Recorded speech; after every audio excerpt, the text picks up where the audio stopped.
Hello everyone, welcome to SSC scholars. So guys, आज के session में हम Air Force X and Y group के लिए इंग्लिश का प्रैक्टिस सेट करने जा रहे हैं, मॉक टेस्ट करने जा रहे हैं। सो सभी क्वेश्चंस बिल्कुल एग्जाम पैटर्न पर बेस्ड होंगे। बिना स्किप करे सेशन को एंड तक ज़रूर देखिएगा, काफ़ी इंपॉर्टेंट क्वेश्चंस मैं कराने वाला हूँ। बट उससे पहले आप सभी को बता दूं, अगर आप किसी भी कॉम्पिटिटिव एग्जाम की प्रिपरेशन कर रहे हैं और अपनी प्रिपरेशन को बूस्ट करना चाहते हैं, देन परीक्षा ऐप पर आप टेस्ट सीरीज ज्वाइन कर सकते हैं। चाहे कोई भी एग्जाम हो, Air Force X and Y group का हो या फिर हो नेवी SSR AAMR। अगर आप परीक्षा ऐप पर टेस्ट सीरीज ज्वाइन करते हैं और वहां पर कोड यूज़ करते हैं स्कॉलर्स50, देन आपको 50% ऑफ मिलने वाला है सभी टेस्ट सीरीज पर। यानी कुल मिलाकर सेंस ये निकलता है कि आपके लिए टेस्ट सीरीज का प्राइस हो जाएगा 150 रुपीज़। सो क्वेश्चन नंबर 1 है वन वर्ड सब्सटीट्यूशन। पूछा क्या जा रहा है, open to more than one interpretation, यानी कोई भी ऐसी चीज़ जो एक से ज़्यादा एक्सप्लेनेशन रखती हो, not having one obvious meaning, जिसका कोई एक ऑब्वियस एक क्लियर मीनिंग ना हो, उसको क्या बोलेंगे एक वर्ड में? तो उसको बोलेंगे अनक्लियर या फिर उसको बोलेंगे डाउटफुल, और इसी को हम इंग्लिश में एम्बिगुअस भी बोलते हैं। यानी ऑप्शन नंबर डी हमारा करेक्ट होगा। इसके बाद नेक्स्ट आएंगे question number 2 is select the word with correct spelling. Spelling test से क्वेश्चन है, करेक्ट स्पेलिंग फाइंड आउट करनी है। सो ऑप्शन नंबर ए है ह्यूमैनॉइड। ये स्पेलिंग बिल्कुल गलत है। ह्यूमैनॉइड का असल में मतलब क्या होता है, कोई भी ऐसी चीज़, कोई भी ऐसी ऑब्जेक्ट जो ह्यूमन की तरह अपना एग्जिस्टेंस रखती है, बनावट रखती है, उसको बोलते हैं ह्यूमैनॉइड। बट स्पेलिंग गलत है। रिक्शा की स्पेलिंग गलत है। करेक्ट स्पेलिंग यहाँ पर हो जाएगी डेवियंस की, ऑप्शन नंबर सी करेक्ट होगा। डेवियंस की अगर बात की जाए तो इसका मतलब क्या होता है, डेवियंस का मतलब होता है डेविएशन, यानी थोड़ा हटके, और इतना हटके कि इसको हमारी सोसाइटी में अनएक्सेप्टेबल माना जाता है, यानी इसको स्वीकार नहीं किया जाता। तो आप एक तरीके से बोल सकते हैं जो क्रिमिनल एक्टिविटीज़ होती हैं, एंटी सोशल एक्टिविटीज़ करने वाला, उसको बोलेंगे डेविएंस। वर्चुअस की अगर बात करूं तो इसका मतलब क्या होता है, आप मुझे कमेंट बॉक्स में बताने वाले हैं। बहुत ही इंपॉर्टेंट वर्ड है और सिंपल वर्ड है।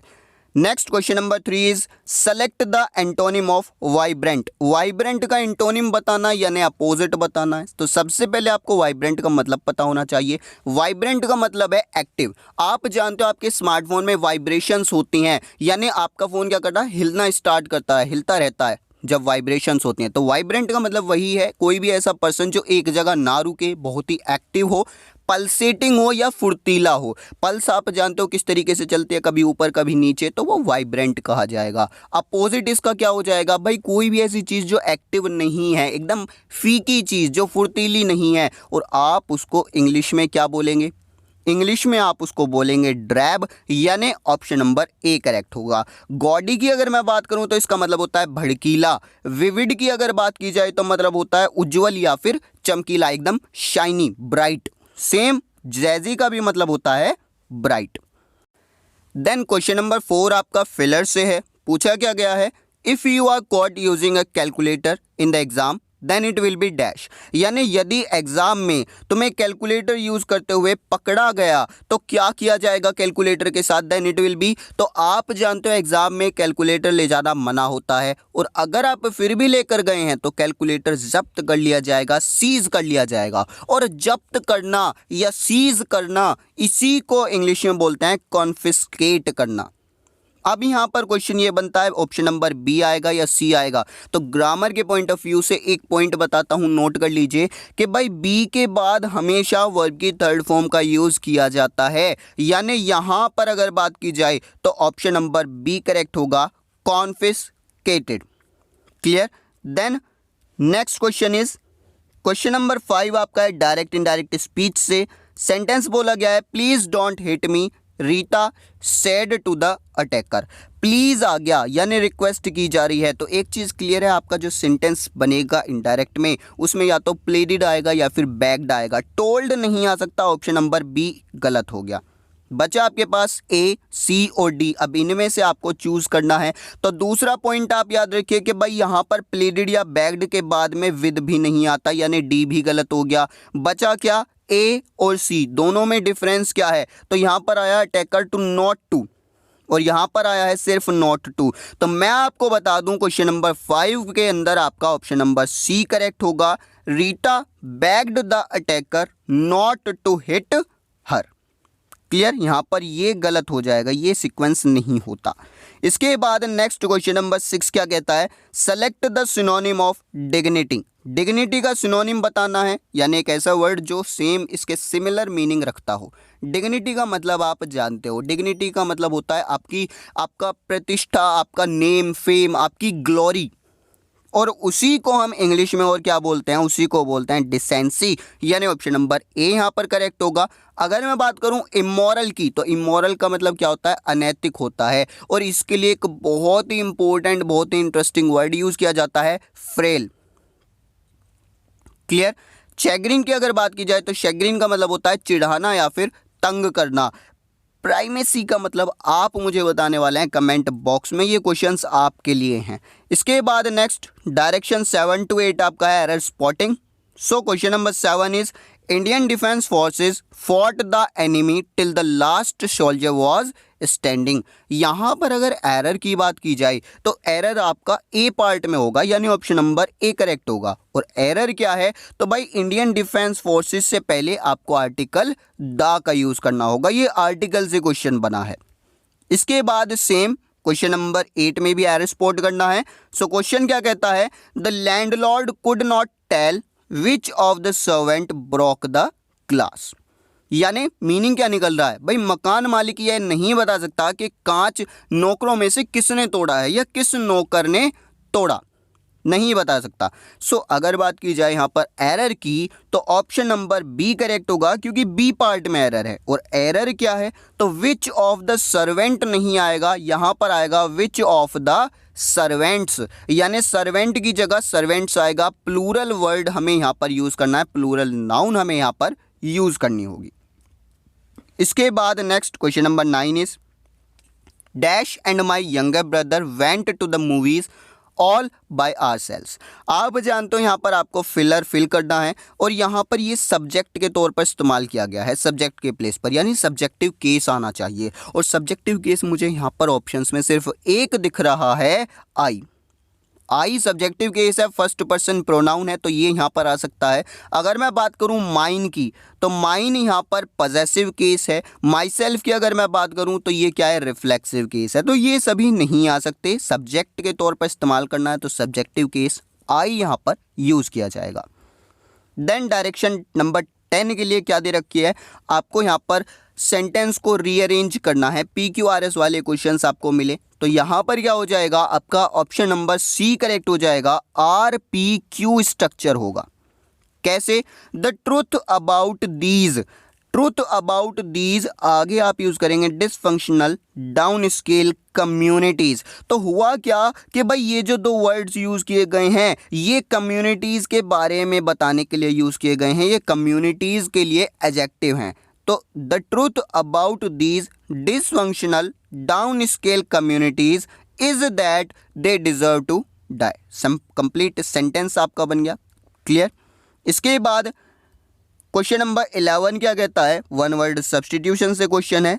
क्वेश्चन क्या पूछ रहा है, something widely feared as a possible dangerous occurrence, यानी एक ऐसी चीज़ जिससे काफ़ी ज़्यादा डर पैदा हो रखा है, काफ़ी ज़्यादा डरा जाता है कि इसकी कोई पॉसिबल ऑकरेंस हो सकती है, खतरनाक ऑकरेंस अस्तित्व हो सकता है। तो उसको क्या बोलते हैं, उसको हम इंग्लिश में बोलती हैं काली छाया या काला साया। आप जानते हो असल में होता नहीं है, लेकिन ऐसा माना जाता है कि इनकी ऑकरेंस हो सकती है, एग्जिस्टेंस हो सकती है, और इस एग्जिस्टेंस को सोचकर काफ़ी डर, काफ़ी बड़े स्तर पर डर पैदा होता है। तो इसको इंग्लिश में क्या बोलते हैं, स्पेक्टर बोलते हैं, यानी ऑप्शन नंबर ए करेक्ट हो जाएगा।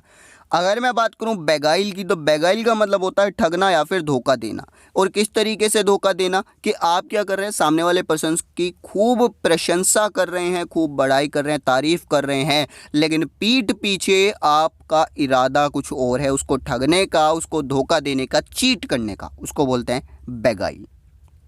इंपॉर्टेंट वर्ड है इसलिए मैंने आपको करा दिया।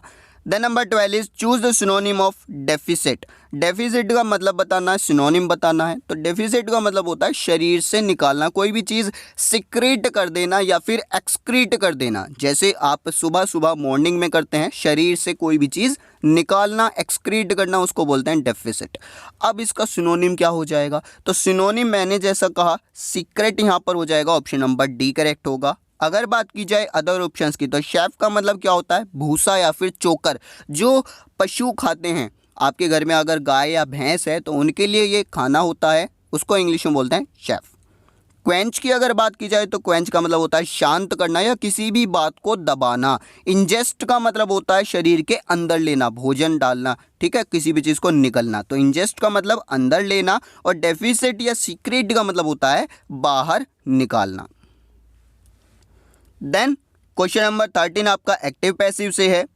Sentence is Mister Vaijanti teaches us literature. Simple sentence है, प्रेजेंट इंडेफिनिट टेंस का सेंटेंस है। आपको क्या करना है? सबसे पहले ऑब्जेक्ट को सब्जेक्ट बनाना है। तो ऑब्जेक्ट यहाँ पर क्या है? लिटरेचर, ये सब्जेक्ट बनेगा, यानी ए ऑप्शन तो हो नहीं सकता, ये तो पहले ही गलत हो गया।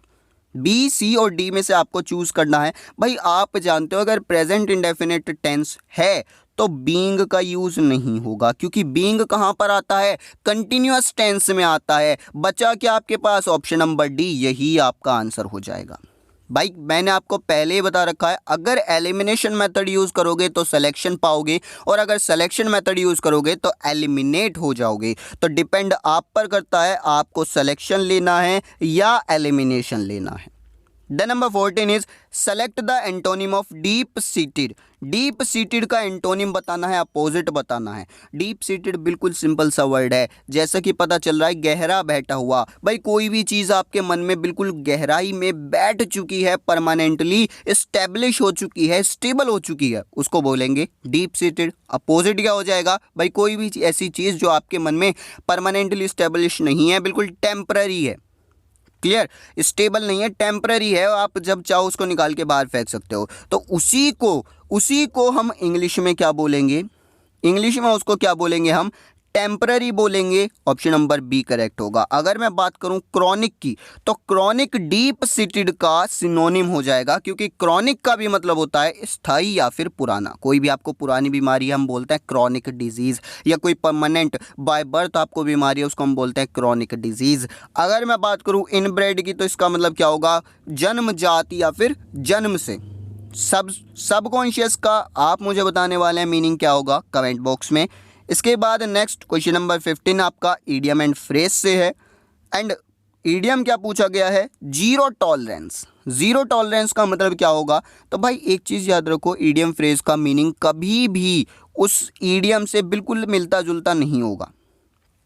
तो जीरो टॉलरेंस का मतलब क्या होगा? टॉलरेंस का मतलब आप जानते हो, टॉलरेट करना, किसी भी चीज़ को झेलना। तो जीरो टॉलरेंस यानी बिल्कुल नहीं झेलोगे आप। तो यहाँ पर ऑप्शन नंबर बी करेक्ट होगा, non acceptance of anti social behaviour. यानी अगर आप कोई भी अनैतिक व्यवहार करते हैं, एंटी सोशल बिहेवियर जो आपका होगा वो एक्सेप्ट नहीं किया जाएगा, वो झेला नहीं जाएगा। बिल्कुल जीरो टॉलरेंस वाली बात हो गई। सो ये था आपका प्रैक्टिस सेट इंग्लिश का Air Force X and Y group के लिए। That's all for today. I hope आप सभी को सेशन पसंद आया होगा। अगर पसंद आया, अभी तक लाइक नहीं किया तो जाते जाते लाइक बटन दबा देना। एंड प्रैक्टिस सेट अगर आप परचेज करना चाहते हैं, देन टेस्ट सीरीज परीक्षा ऐप पर आपके लिए वेट कर रही हैं। Thank you everyone.